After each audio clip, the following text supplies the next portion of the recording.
এমন এক নারী যার কোনো চেহারা অবশিষ্ট নেই, আছে ৮টি নাম, আর মৃত্যুটা এতই বীভৎস যে পুলিশও ভয় পেয়েছিল। আপনি যদি হাড় আর ছাই দিয়ে লেখা এক ধাঁধার সমাধান করতে চান, তবে শুনতে থাকুন। এই হল ইসদাল ওম্যানের রহস্য। ঘটনাটি ১৯৭০ সালের নভেম্বর মাসের। নরওয়ের এক নির্জন জায়গা, স্থানীয়রা ডাকে ডেথ ভ্যালি বা মৃত্যু উপত্যকা।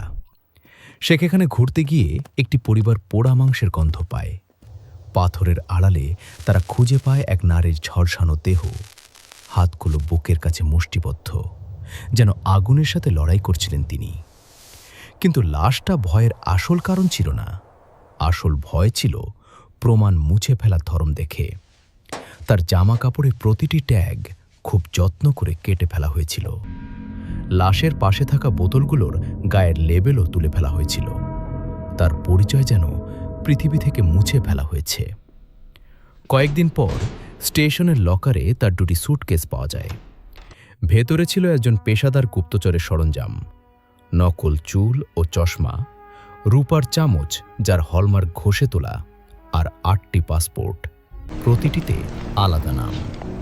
তিনি যেন এক অদৃশ্য ছায়া হয়ে ইউরোপ দাপিয়ে বেড়াচ্ছিলেন। হোটেলে উঠতেন ছদ্মনামে।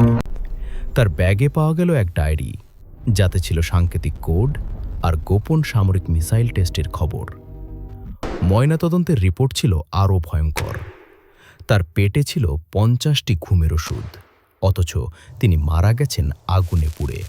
অর্থাৎ তাকে জ্যান্ত পুড়িয়ে মারা হয়েছিল।